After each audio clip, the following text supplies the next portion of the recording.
Okay, so starting off with number 10, we have Mike Myers. This one truly shocked and saddened me because it's just so hard to believe, and I just assumed that he would be a lovable joker on set, but the legendary comedian is actually well known for being a nightmare to work with the common theme being that his moodiness and control freak nature terrifies his cast and crew. His demands are also so overbearing that the director for Wayne's World actually had to assign him an assistant to keep up with just his personal demands. And it's not just cast and crew that are fed up with him, but actually studio executives too, with one executive saying in an interview, quote, "I honestly root against him," according to Entertainment Weekly. Then the director of Wayne's World piled on, adding, quote, "Maybe he could open like a children's hospital to clean up his rep." But based on how awful these people have made him seem, he might need more than one children's hospital. And at number 9, Charlie Sheen. Charlie Sheen has a notorious reputation in Hollywood for abusing alcohol and drugs, and as you can probably imagine, that makes working with him a major pain in the ass. Where Sheen was the worst was on his hit TV show 2.5 Men. That increased his wealth as well as his fame. People magazine reported on lots of his behavior, revealing in the piece that he was described as having, quote, "a series of well-chronicled, increasingly erratic outbursts," with insiders from the studio saying that he lost weight, missed multiple rehearsals, and made negative comments towards the show's creators. And once his behavior got really out of hand, and the studio had given him multiple chances to clean up his behavior, they had no choice but to fire him for his unprofessionalism. This is when they decided to replace Sheen on the show with Ashton Kutcher in the show's last 4 seasons. And because of how talented the writers of the show are, I thought the transition was actually one of the best that I had ever seen on TV. But Sheen did later admit to Matt Lauer that he regrets ruining the show. And at number 8, Katherine Heigl. Katherine might be another shock to some of you, as she's known for playing the bubbly girl next door in a lot of her projects. But this is another case of a wolf in sheep's clothing. Among her fellow castmates, she was known for being a nightmare on set, with her tearing apart scripts with a million questions for the crew and refusing to come out of her trailer if they weren't answered, causing tons of delays on set. Then in one interview with Vanity Fair, she made a huge dent in her budding career when she called out Judd Apatow for the sexist character traits in the hit movie Knocked Up, as well as withdrawing her name from an Emmy nomination for her role on Grey's Anatomy, taking a dig at the writers by saying she didn't have enough material to work with that season to be put up for the award. Yikes. And at number 7, Shia LeBeouf. Because Shia was an insanely successful child star, growing up in Hollywood made him very entitled, and made him very difficult on set. With his mix of arrogance and ignorance, he was considered a nightmare by pretty much everyone, and he was known to have said that he did not need traditional education, and there was nothing he could learn in school that he couldn't learn on set. But like with a lot of other child stars, he also had his past with drugs and alcoholism that caused him to have a few run-ins with the law, and this caused him to become even more irritated. As well, after people stopped casting him in things and distanced themselves from him, he seemed to have turned on the system in general, wearing unusual clothes, growing out his beard and hair, and wearing a paper bag that said, "I'm not famous anymore." But after his big return to Hollywood with the film Honey Boy, he might be starting to get back into Hollywood's good graces again. I guess we'll have to wait and see. And at number 6, Kanye West. Even though Kanye has never been in a major role in a film, he is so tough to work with that he made a rep for himself from a tiny guest appearance in Anchorman 2. One of the main reasons he got in trouble was for not leaving the set once his parts were filmed, and I believe it was his first time on a major film set, so I can see that he might not understand the etiquette, but after failing to leave after being told to multiple times, it seemed like he was just being kinda arrogant. As when he didn't leave the set, he would blast music and create a massive headache for everyone. And because of the outlandish things he's known for saying and doing, I mean, come on, this isn't really a shock. Especially after times like when he was on the Ellen show and ranted for basically a full 6 minutes while Ellen could hardly get a word in. I'm sure he's like that on set most of the time, to be honest. Having through at number 5, Chevy Chase. Chevy is another person who you might think would be a fun-loving joker to have on set after his iconic roles in the National Lampoon's movies. But he has a pretty bad rep, like when he was on SNL for only 1 season before he left because he had issues with multiple members of the cast. Then he made headlines when he publicly bashed the show Community, even though he had a starring role for many seasons, calling the show, quote, "an effing mediocre sitcom. I want people to laugh and this isn't funny." And obviously, it's never a good idea to talk about a project, especially because I think he was still with the show when he made these comments. Then there was another incident where a feud he had with the show's creator resulted in tons of angry voicemail messages from Chevy being leaked, eventually leaving the show after, making it clear he couldn't be civil with the other cast and crew. In at number 4, Daniel Day-Lewis. Daniel Day-Lewis is a multiple Oscar-winning actor, so obviously whatever he does in his films results in massive success in his performance. But because I'm sure he's incredibly meticulous of everything that he does, he's also known to be a pain on set. When he was filming My Left Foot, where he played a paralyzed character, he got so into the role that he refused to leave his wheelchair even when they weren't filming, forcing cast members to carry him around the set. Then while filming There Will Be Blood, one of the characters actually left the production part of the way through because he claimed that Daniel Day-Lewis was way too intense on set. Another instance of him taking his roles a bit too far was when he was filming Gangs of New York, and he would call Liam Neeson by his character's name Offset, which obviously is a thing to do. Again, his methods definitely work, but it makes him very unpopular amongst his colleagues. And at number 3, Lindsay Lohan. Lindsay is another child star that has struggled with addiction to substances and had multiple run-ins with the law during her time in Hollywood. According to the New York Times, while she was working on the set of The Canyons, she would regularly cancel appointments. Then she was also known for getting really angry while filming certain scenes and then hiding from the crew after the filming. Her notorious rep for getting into legal trouble also made her producers on the set of Liz and Dick improvise, with them telling the press that they made clauses in her contract in case she was in a car accident or violated her parole. And I guess you can't really blame them for that one, come on. Up at number 2, Teri Hatcher. This one is particularly heartbreaking for me because I am a massive Desperate Housewives fan, like maybe one of the biggest. So to learn that Teri Hatcher was terrible to all the women on set while filming kinda takes away some of the story for me. But even though all the women played best friends on the show, they actually all hated Teri behind the scenes, with people saying that she was a narcissist, and her negative behavior to the other women resulted in her being totally isolated during filming. And this was all mostly speculation while the show was filming, but was confirmed when the cast gave a note to the crew thanking them for their time on the show with a gift and card. But then it looked like the other women purposely left off Hatcher's name. Along with this, another castmate, Nicolette Sheridan, once called her the meanest woman in the world. And because of all the mayhem she caused on set, it came out much later that the execs were thinking of writing Hatcher out of the show in season 5, but didn't end up going through the idea. So safe to say she was definitely a nightmare.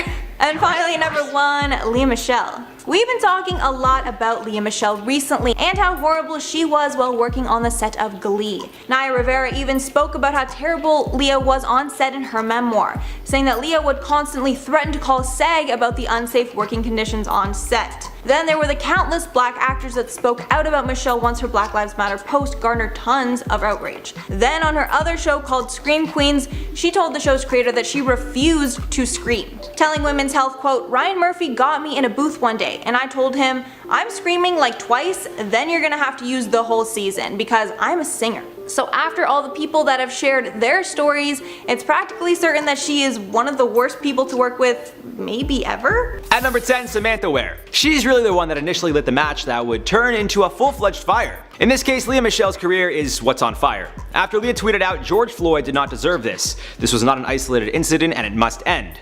Ware would retweet Michele's original tweet and caption it with, "LMAO, remember when you made my first television gig a living hell? Cause I'll never forget. I believe you told everyone that if you had the opportunity, you would in my wig." Amongst other traumatic microaggressions that made me question a career in Hollywood. A few days later, after a few other former cast members would express their support for Ware's words or revealed a story of their own, painting Michele in a negative light, the Glee star would post a note on Instagram. I quote, "While I don't remember ever making this specific statement and I have never judged others by their background or color of their skin, that's not really the point. What matters is that I clearly acted in ways which hurt other people. I apologize for my behavior and for any pain which I have caused. We can all grow and change, and I have definitely used these past several months to reflect on my own shortcomings." In an interview with Variety, Ware also claimed that Michele threatened to have her fired, and at one point, I quote, "said I don't deserve that job." Still, we got 9 others that don't appreciate Michele or how she's behaved in the past, so let's keep it rolling. At number 9, Jonte Godlock. Responding to Ware's tweet, Godlock, who's known for playing Simone Biles in the film The Simone Biles Story, Courage to Soar, wrote, I quote, "Did somebody say cockroaches? Because that's what she used to refer to the background as on the set of Glee. But we grow up and we don't stay background forever. So now for those of you not in the industry, a background actor is also referred to as an extra. In a movie or a TV show where kids are in high school, all the other students who usually aren't even in focus but can just be seen walking by the characters the scene is focused on, they're usually considered background. Same thing when you see a busy New York street or a subway car in various different films. Usually they're actors in the industry trying to get a foot in the door. For Godlock, that was exactly the case. And sometimes actors tend to break out of the extra or background scene and start landing bigger, more prominent roles, which is exactly what happened to Godlock. In the industry, it's a known fact to be nice to everyone, not only because it's the right thing to do, but as they say, everyone you see on the way up, you'll see on the way down as well. And you better hope you treated them well on the way up, because they'll remember you on the way down. Up next at number 8, Alex Newell. Replying to someone's now deleted tweet, more or less accusing Ware and some of Michelle's former co-stars for lying about her behavior, Newell replied with, I quote, "Child, we ain't got no damn thing to lie about 6 years later. I'm gonna say this one time. When my friends goes through something traumatic, I also go through it. That's what friendship is. And if you can't understand that, then you're part of the problem. And that's on period." And I mean that for both sides of this coin. At 7, Gerard Canoncio. Known for his performance both on and off Broadway, Gerard worked with Lea Michele while he was an understudy for the performance of Spring Awakening, which starred Lea. Commenting on her Instagram apology, he claimed his first comment got deleted, so he was trying again. I quote the comment reading, "Seems to have been deleted, so I'll try again. You were nothing but a nightmare to me and fellow understudy cast members. You made us feel like we didn't belong there. I tried for years to be nice to you to no avail. Maybe actually apologize instead of placing the blame on how others perceive you. You'll probably just delete this, though." So clearly Lea has gotten some sort of godlike complex that follows her around, much like her character on Glee. At least, that's how I perceive her. Now at 6, Dabier Snell. Only appearing in one episode of Glee back in 2014, Snell had an incredibly vivid memory of how Michelle treated him poorly. Now, being on a single episode of a TV series usually means you're on set for maybe a day or two, maybe a few days at most, but for the most part, it's usually a short-lived gig. So with this in mind, what could Michelle possibly have done to a total stranger whom she worked with on set for maybe a total of 20 hours over the span of 2 days? Retweeting her tweet about George Floyd, Snell wrote, "Girl, you wouldn't let me sit at the table with the other cast members cause I didn't belong there. F you, Lea." There's really not much to be said. What possible reason would Michelle have to say that? How does this man sitting at a table with the other cast members affect her in the slightest? Maybe there's more to the story, but based on the behavior multiple people have accused Michelle of, I wouldn't be surprised if this was the whole truth. Really hope I never have to work with her because she's gonna hate me. Halfway now at 5, Amber Riley. Now, unlike the others on this list, Riley didn't come out and say something negatively about Michelle. That doesn't mean she doesn't feel a way about it. Instead of using words, Riley decided to use GIFs to show her followers, and anyone really, how she feels. If it wasn't evident enough on a podcast when asked, Riley explained, I quote, "I'm not going to say that she's racist. She's also pregnant and I think that everyone needs to chill. Y'all dragged her for a couple days, but at the same time, in my inbox there are a lot of black actors and actresses telling me their stories and letting me know they have dealt with the same things on set. Being terrorized by the white girls that are the leads of the show." Moving on to number 4, Heather Morris. After Michelle posted her Instagram note, Morris, who played Brittany on the show Glee, tweeted a note of her own. I quote, "Let me be very clear, hate is a disease in America that we are trying to cure, so I would never wish for hate to be spread on anyone else." With that said, was she unpleasant to work with? Very much so. For Lea to treat others with the disrespect that she did for as long as she did, I believe she should be called out. And yet, it's also on us because to allow it to go on for so long without speaking out is something else we're learning along with the rest of society. At the current moment, it's implied that she is a racist, and although I cannot comment on her beliefs, I think we're assuming, and you all know what happens when we all assume. Now, I don't know if you guys actually know what happens when you assume, but as they say, makes an ass out of you and me. Get it? Because that spells assume? You guys will figure it out. Up next at number 3, Aviva Drescher. The star of Real Housewives of New York likely hasn't worked with Michelle in the past because one is a reality show star and the other actually has talent. I'm kidding guys, I'm joking. That was a joke. I'm sure Aviva has more talent than me. At the very least, she's gotta be funnier because God knows, well, my attempts at humor, well, it just ain't it. Regardless, Drescher also commented on Michelle's Instagram post, claiming she's gotta practice what she preaches. I quote, "You were once very unkind to me, so I'm not surprised by your behavior. You shouldn't judge others before looking in the mirror." It seems this beef stems back to 2014 though, as Michelle claimed to be close friends with Carol Radziwill, who Drescher feuded with on the show.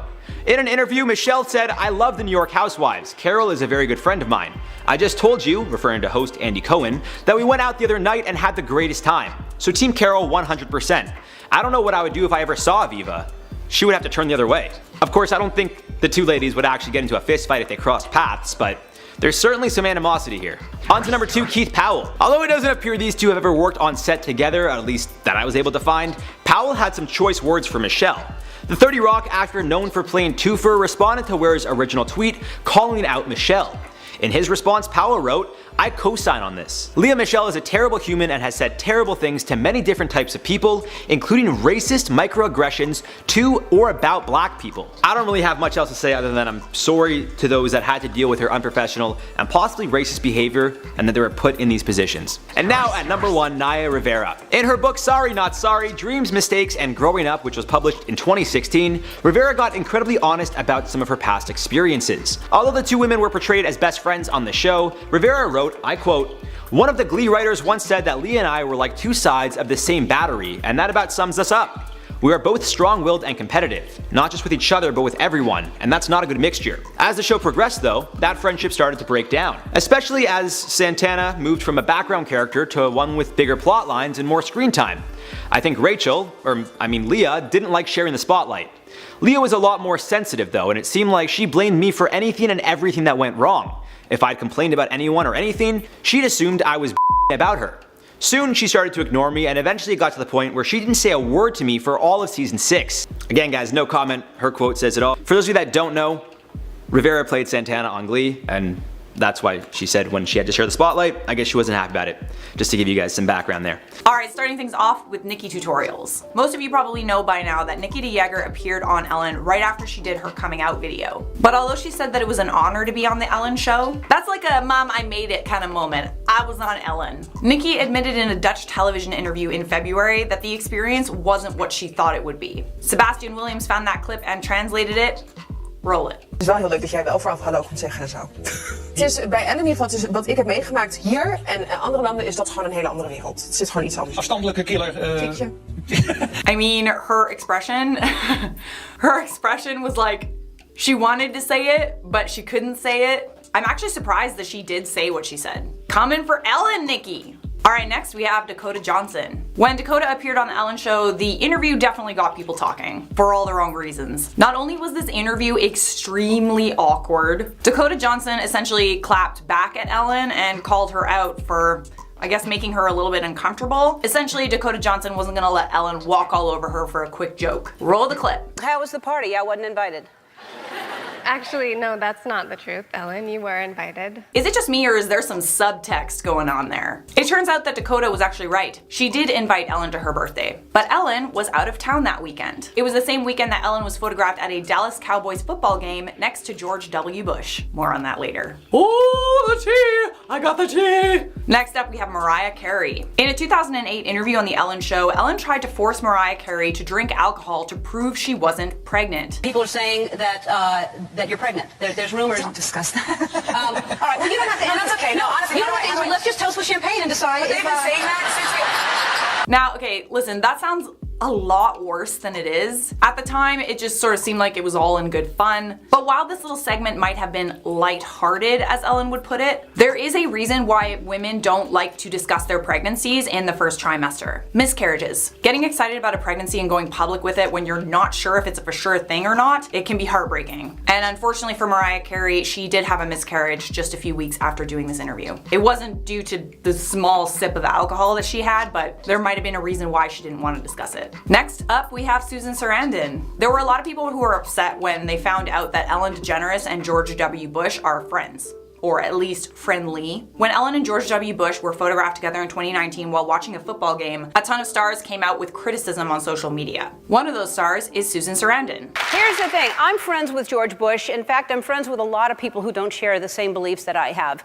We're all different, and I think that we've forgotten that that's okay, that we're all different. Ellen defended her relationship with the former president in her talk show. She said, "I'm friends with a lot of people who don't share the same beliefs that I have." She also urged people to practice kindness, like she always does. This didn't go over well on social media. Here's a tweet. Ellen's whole thing about treating everyone with kindness only applies to people in her specific tax bracket, based on the open secret stories everyone hears about how she treats her staff. Susan Sarandon also responded to Ellen's explanation by tweeting an article by Out magazine called "Ellen is friends with Bush, but he was no friend to LGBTQ+ people." She added, "But missing the point entirely, DeGeneres framed this issue as simply a matter of her hanging out with someone with different opinions, not a man repeatedly accused of being a war criminal." Next up, we have Caitlyn Jenner. Caitlyn Jenner was banned from The Ellen Show after the release of her 2017 memoir, The Secrets of My Life. In the memoir, she said that Ellen alienated her from the LGBTQ community because of her thoughts on gay marriage. Caitlyn said, "I have to admit at the time that I remember, 15 years ago, 20 years ago, whenever it was that the whole gay marriage issue came up, I was not for it. I'm a traditionalist. I mean, I'm older than most people in the audience. I like tradition, and it's always been between a man and a woman, and I'm thinking, I don't quite get it." Comedian Sherri Shepherd has also been banned from The Ellen Show for similar beliefs.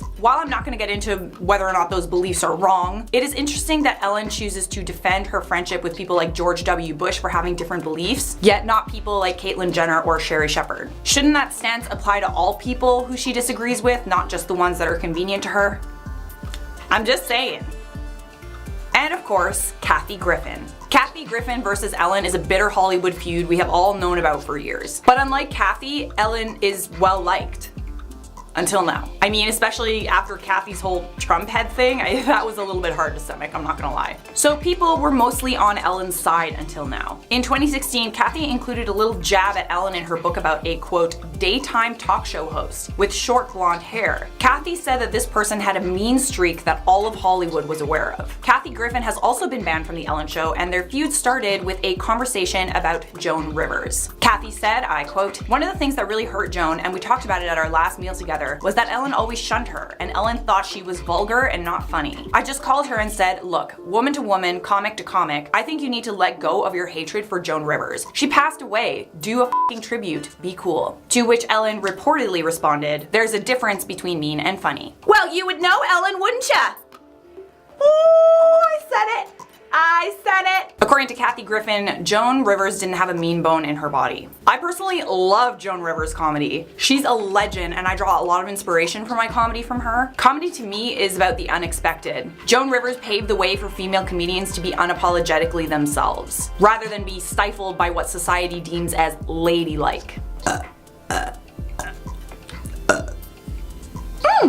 For the record, Ellen did end up paying tribute to Joan Rivers on her show. Well guys, there you have it. I would just like to finish off this video not by defending Ellen, but just by saying that people are complex. Someone who appears extremely nice on TV might actually have a mean streak, and someone who appears really mean on TV might actually have a very soft side. We also can't forget all the good that Ellen has done for the world. She's human just like everyone else. We can all be mean in certain situations. And what she preaches is still important. You should always be kind to people. Not just when the cameras are rolling, huh? Huh? Yeah. In at number 10, Farrah Abraham. Back in 2013, Chrissy decided to attack Teen Mom star Farrah Abraham. She tweeted at the time, quote, "Farrah Abraham now thinks she's pregnant from her sex tape. In other news, you're a and everyone hates you. Whoops, not another news story." This was referring to the tape that Farrah made with adult film star James Dean. At the time, pretty much everyone was hating on Farrah, so that's why these comments were quickly forgotten about. But obviously, Chrissy took things way too far. After the comments, some fans started to call out Chrissy for shaming Farrah, which Chrissy denied, adding, quote, "How is calling out a willing, lied as leaked, adult tape participant who hired Paps to photo her buying preg test this AM shaming?" When the backlash against Chrissy did not stop, she finished off her statements on the matter, quote, "Wow, amazed to see the outrage behind calling a staged leaked adult tape chick from Teen Mom exactly what she is. Go on with your bad selves." In at number 9, Quanzave Wallace. This is easily the worst one because Chrissy decided to attack a child for absolutely no reason. Back in 2013, while Chrissy was watching the Oscars, she decided to call the youngest person at the event Quanzave Wallace. She tweeted, quote, "Is it okay okay to call a small child cocky, adding later, quote, I am forced to like Fonzinae Wallace because she's a child, right? Okay, fine. Making it clear who she was talking about in the first tweet. After this attack, she was dragged online for comments, but she didn't seem to care and never apologized for the tweets. Wallace has never commented on the situation, probably because she's more classy than Chrissy will ever be. In at number 8, Tyra Banks. These two are both known divas, so obviously putting them together for a show was bound to be a disaster. They were actually picked to host a daytime talk show called The Fab Life, starring Chrissy and Tyra, but shortly after it started, there were already rumors that the two were feuding. Only 3 months after the show began, Tyra decided to leave. The show got canceled 2 months after that. Tyra didn't talk about why she left, but everyone was pretty sure it was because of Chrissy. A source told Page 6 at the time, quote, you never put two supermodels on the same show together, especially when one's more than 10 years younger than the other. After these comments were made, both models denied that there was any bad blood. However, Tyra took a shady dig when she said that she, quote, doesn't beef with people I hire. And at number 7, Katie Cassidy. Some people might find Chrissy's feud with actress Katie Cassidy somewhat noble because Chrissy was attempting to defend a friend, but it also shows how often she gets involved in things that have nothing to do with her. This feud started when Cassidy tweeted that she didn't like how journalist Erin Andrews was doing her job. Chrissy then got involved to defend her friend Erin. Chrissy tweeted at Katie, quote, job now. The work a person does regularly to make money. Alt, what Erin Andrews has. Second alt, what you don't have. Bye. But Katie clapped back, writing, quote, just to be clear, your profile reads, quote, gold digger and stuff. You're asking me if I have a job? I'll send you a book. The fight continued to get pretty heated between the women, but eventually it died down. In at number 6, Jay Mohr. This feud was so uncalled for, and it's just more proof that Chrissy is a bully for literally no reason. This was actually one of her first public feuds back in 2011. At the time, Jay just had a son, and Chrissy reacted to the news of the name by tweeting out, quote, Nikki Cox and Jay Mohr named their son Meredith. Their son, Meredith. Meredith is their son's name. The name of their son is Meredith. And of course, after comments like that, Jay clapped back. He replied, quote, why are you even near me? Take your somewhere where guys like sixes in bikinis. Matt Liner wouldn't sleep with you. Chrissy replied, quote, what do you count as making fun of your son's name? Saying it's feminine? It is. Big deal. This feud dragged on for hours, with Jay bringing his wife, Nikki Cox, into the mix by saying Chrissy's husband, John Legend, used to text Nikki and give her free tickets. But Jay actually won this fight, and the feud ended with Chrissy tweeting that she had no comeback, which I'm sure is pretty rare for her. Halfway at number 5, VH1. This one's a bit random, but a few years ago, Chrissy publicly feuded with network VH1 after they made an op-ed on her where they called her a hypocrite. And even though that's honestly nothing compared to what Chrissy has said about other people over the years, Chrissy lost it. She tweeted out, quote, defending myself as being a hypocrite, I have never once randomly sought out someone to attack, which is literally the biggest lie I have ever heard. She randomly attacked basically every single person on this list. Chrissy then finished off, quote, why don't you stop policing people's emotions and learn what a hypocrite is? Even though the network really didn't do anything wrong, Chrissy won that battle because the network decided to remove the article. In at number 4, Sharon Osbourne. I'm not shocked at all that these two got into a fight. This all went down in 2019. After John Legend changed the lyrics of Baby It's Cold Outside to be more modern, Sharon shared her negative opinion. Sharon said on the talk, quote, it's a piece of art, and the thing is to change an innocent lyric to what it is. Your mind and your body? What the hell are you on? That's ridiculous. Sharon went on to say that she likes John and means no disrespect. She just didn't agree with the artistic choice. Chrissy decided to defend her husband and tweeted, quote, Sharon's always gotta have something to say. I remember those days of getting to talk crap for money. It was very fun. Sharon then clapped back at Chrissy, saying she's a has-been that married into fame. And at number 3, Dina Lohan. A frequent target of Chrissy's over the years has been Lindsay Lohan. In 2011, Tegan tweeted out, quote, Lindsay adds a few more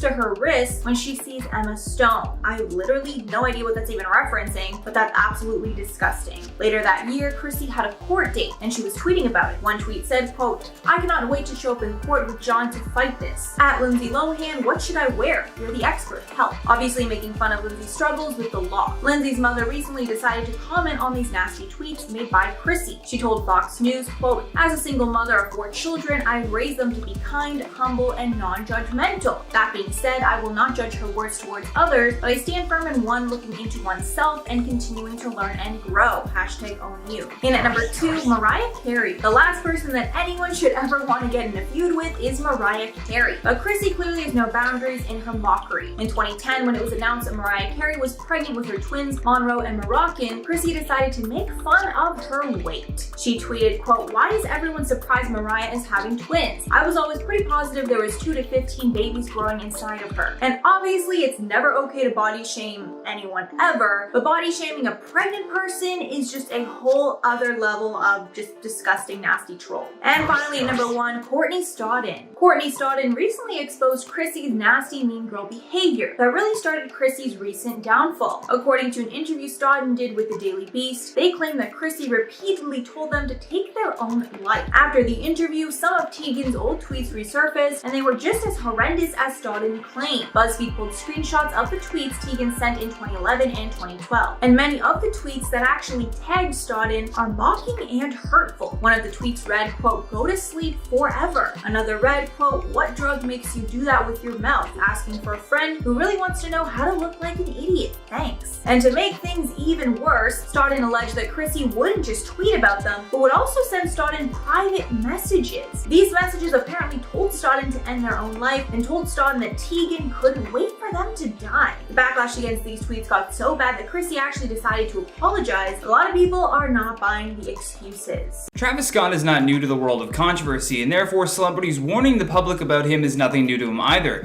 Not every music show is the same, but for Travis, he sought to make his show the most unique. His shows became known for their aggressive mosh pits, and more often than not, Travis would post about concert goers who injured themselves at his shows. Today, though, we're going to be taking a look at all of the warnings that we missed in regards to Travis Scott. For starters, we have to start with someone that had close ties with Travis Scott, but you definitely wouldn't call him a celebrity. Travis Scott's former manager, Shane Morris, actually tried to warn people about Travis a long time ago. For almost 2 years, Shane had been managing Travis and working with him to build him up in the music industry. However, early on when they were working together, Shane caught Travis trying to steal a bounce from a session that he and music producer Nelson London were working on. He had come to Shane's apartment in Beverly Hills and started screaming at him when he was caught and said, "I've got a meeting with T.I., Shane. I need that bounce. I need to show it to T.I." Shane explained to him that this isn't your music. If you're taking that session in, you need to go with Nelson because he did the majority of the production on that. However, perhaps the worst character move that Travis could have made wasn't stealing at all. It was not helping a friend when they needed them the most. This Shane guy helped Travis out so much in the beginning, but when he needed help, Travis dipped. Shane goes on to say that one night while they were in the studio having a party, music was playing, we were all having fun, and then I did what all epileptic people do from time to time. I had a seizure. You know what Travis Scott did? He left. He and his friend Tony left me. I eventually ended up at the hospital that night, but Travis couldn't be bothered. Then on top of that, when he recovered, Travis explained to him that he didn't want a manager that was going to be having seizures, which really set Shane off. He goes on to say, "I exploded. If there's one thing you don't do, it's use my disability against me as a reason to say I'm not worthy of my business." Travis Scott is the kind of person who discriminates based on disability. He steals from the musicians around him, then he manipulates people into thinking he did it all on his own. Piers Morgan was another person, though, that decided to weigh in on the Travis Scott situation. Piers is no stranger to giving his opinion on controversial matters. In fact, I'm pretty sure that's how he makes all of his money. But aside from that, Piers wrote a scathing article for the Daily Mail warning people about Travis Scott. The headline of the article itself takes so many shots at Scott and says, "Travis Scott has repeatedly given a snarling middle finger to the safety of his fans, and this deadly, predictable disaster is a direct result of his arrogant and shameful recklessness." In the article, Piers details the horrific accounts of the people that were actually in attendance for the festival, as well as taking shots at how Travis reacted to the news. In one clip from the show, Travis Scott can be heard shouting to the crowd, "I want to see some rages. Who wants to rage?" But then just moments later, he sees an ambulance enter the arena and says, "There's an ambulance in the crowd, whoa, whoa, whoa," before continuing to sing a few seconds later. This was viewed as something that only provoked the crowd to engage in more chaos, which led to Piers giving the warning to people that Mr. Scott's shocked disbelief of what happened was disingenuous, self-protective claptrap. His words, not mine. The interesting thing about this warning, though, was that he also brings up an incident involving Travis in 2015. If you didn't know, Travis Scott pleaded guilty to a charge of reckless conduct after urging fans to jump over safety barricades during Lollapalooza. Travis is quoted as saying at this concert, "All my real ragers jump the barricade right now. Let's go. come over, I want chaos.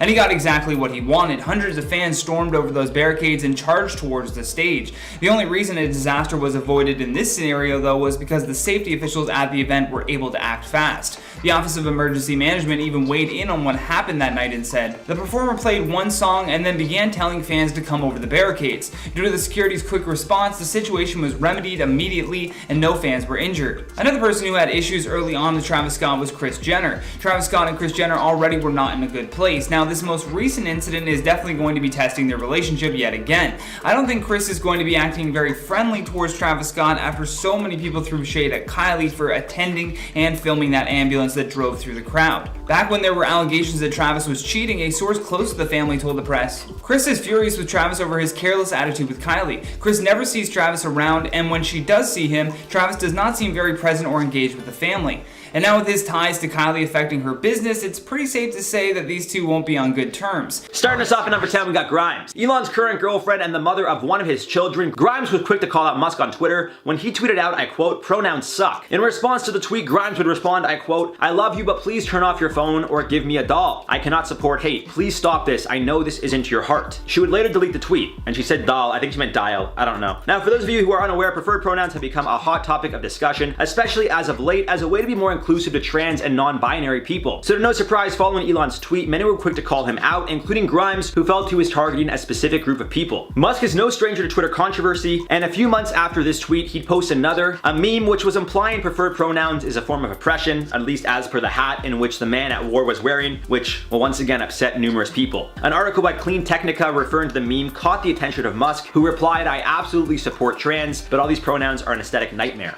Number 9, Mark Zuckerberg. Bet you guys weren't expecting to see Zuck on here, were ya? Well, you'll be surprised some of the other multi-billionaires on here who apparently don't like Elon either. That may have given it away. Maybe not. Either way, guys, let's talk about Zuck. So it seems when you're one of the richest men in the world, your ego is the size of the universe, because this feud appears to be a big old game of it was your fault, not mine. Taking us back to 2016, a SpaceX Falcon 9 rocket would explode alongside a $200 million satellite that Zuckerberg invested in as part of his Internet.org project in Africa. Following the explosion, SpaceX released a statement reading, I quote, SpaceX can confirm that in preparation for today's static fire, there was an anomaly on the pad resulting in the loss of the vehicle and its payload. Per standard procedure, the pad was clear and there were no injuries. Any idea what that anomaly was? Seems Zuck had an issue with them blaming his satellite, so he took to Facebook with, I quote, as I'm here in Africa, I'm deeply disappointed to hear that SpaceX's launch failure destroyed our satellite that would have provided connectivity to so many entrepreneurs and everyone else across the continent.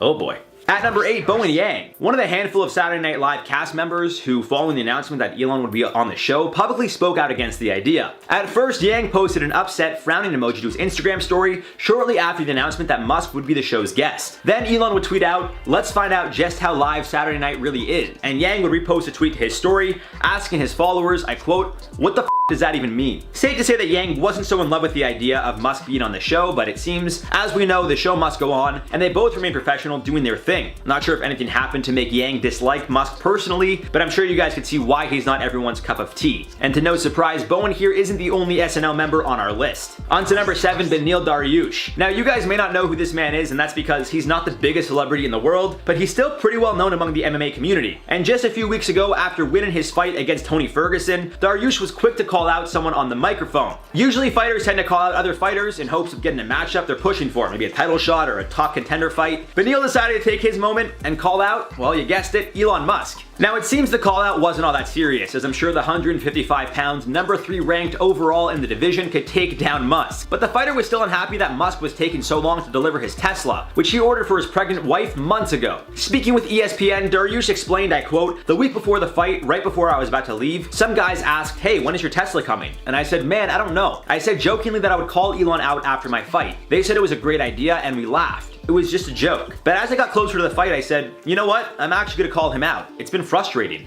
I've been waiting for months. Elon would respond on Twitter and actually give Dariush a rental Tesla until his car is ready, but it turns out his car is ready and there's just no delivery date for it. Come on, Elon. The man's trying to buy the safest car out there for his new family, bro. Get it together. At number 6, Andrew Dismukes. Is that how you say his name? Dismukes? Dismukes. I feel like it's Dismukes. I'm like notoriously known for saying names wrong, and people are gonna be like, you could just look it up. It's funnier when I get it wrong. Following the news that Elon would be hosting SNL, Dismukes took to Instagram writing, I quote, "Only CEO I want to do a sketch with is Sherry O'Terry." It seemed very obvious that he wasn't a fan of Elon being the host for the show, but as per reports, it seems no one was forced to do any sketches with Elon or any host that they don't want to work with. Speaking with Page 6, a source explained, I quote, "Speaking historically, if a cast member has been that unhappy, they don't have to do it. SNL boss Lorne Michaels won't ever make them do anything they don't want to do." On to number 5, George Clooney. You guys remember this hunk? Before the days of Zac Efron and Timothée Chalamet, there was George Clooney. And there still is George Clooney because even as he gets older, this man is just very suave. He's got that silver fox, the gray beard. What a handsome man. However, it seems when it comes to Elon, well, things aren't that fantastic. Way back in 2013, when Tesla was still up and coming, working out all the kinks and all, it seems George was one of the first to get a car. I quote him saying, "I had a Tesla. I was one of the first cats with a Tesla. I think I was like number 5 on the list. But I'm telling you, I've been on the side of the road a while in that thing. And I said to them, look guys, why am I always stuck on the side of the fucking road? Make it work one way or another." It seems Elon wasn't willing to just let that comment slide, taking a Twitter with, I quote, "In other news, George Clooney reports that his iPhone 1 had a bug back in 07. Oh boy. Aidy Bryant, another SNL cast member who, upon hearing the news that Elon would be hosting, immediately took to her socials to let everyone know how she felt. Now this was more of a subtle shot at Musk and really anyone with a lot of money. Reposting a Bernie Sanders tweet to her Instagram story reading, I quote, "The 50 wealthiest people in America today own more wealth than the bottom half of our people." Bryant didn't outright say Elon's name, but when the headlines started swirling involving her and fellow castmates Bowen Yang and Andrew Dismukes, well, she didn't deny anything. At number 3, Johnny Depp. Well, I think anyone willing to get into a relationship with Amber Heard is a red flag. Oop. It's no secret that Depp and Musk aren't on the best terms given the whole Amber Heard situation, which at one point led to Musk jokingly challenging Depp to a cage fight. Reports claim that prior to Depp and Heard breaking up, she was seeing Musk, but he's denied that claim the whole time, saying he's only been with her after Depp and her split up. Still, Johnny's clearly not a fan, and as recently as 24 hours ago at the time of me writing this script, Johnny's legal team dragged Elon into the lawsuit against his ex-wife. As per Deadline, I quote, "In the Musk subpoena, Depp's lawyers at Brown Rudnick LLP have 24 requests that essentially cover all communications between you and Mrs. Heard regarding Mr. Depp. Included among the 24 requests are specific requests about the Sun case, the ACLU, and any allegations of physical abuse or domestic violence committed by either Mr. Depp or Ms. Heard." Number 2, Jeremy Clarkson. It seems Elon's company Tesla Motors had an issue with a 2008 episode of the BBC show Top Gear. The show, which was hosted by Clarkson at the time, apparently, at least as per Tesla's lawsuit, I quote, "faked a scene in which one roadster ran out of electricity and another experienced brake failure." And then while on BBC Newsnight, Musk straight up said, I quote, "Clarkson's show is much more about entertainment than it is about the truth." However, it seems Clarkson wasn't having it, telling the Daily Beast back in 2017, I quote, "He sued me and lost. He appealed and lost. You go online and you read that we made it up, that we faked it. We didn't. You see, if anybody is going to get sued, I mean, you can't say that sort of thing. I could say all sorts of things about Musk, but I won't. Musk doesn't like losing. Unfortunately, he did twice. He's just got sour grapes." Oh boy. Now at number 1, Jeff Bezos. It seems when you're the richest man in the world, I made this joke before, and someone comes knocking on your door, well, it's gonna piss you off. As they say, there could only be one. And at the time of this recording, Jeff is back on top, but at one point, Elon was named the richest man when Tesla's stock was absolutely ripping. Now it's pulled back a little bit, and at the time of this recording, Elon is sitting number 3 in the world, ahead of Bill Gates and behind Bezos and Bernard Arnault and his family. On a more serious note, it seems like these two are racing to the moon, the way the US and the Soviets did. In 2013, when NASA offered their Launch Complex 39A for private use, both Musk and Bezos tried to get it. After Bezos filed a complaint to the US government's General Accountability Office, he would win the bid over Musk. Then Musk scored a 20-year lease for the exclusive rights, so Bezos did what anyone looking for revenge would do. 6 months later, Bezos hired Rajiv Badyal to head one of Amazon's space projects. Now why is this important? Well, Badyal was the former SpaceX vice president of satellites who Musk fired. Maybe it was Bezos seeing it as a good business, maybe a slap in the face to Elon. Maybe both. In April, Elon secured another contract with NASA, which, as per reports, had Bezos livid, and he'll be challenging this contract with the US government again. Oh boy.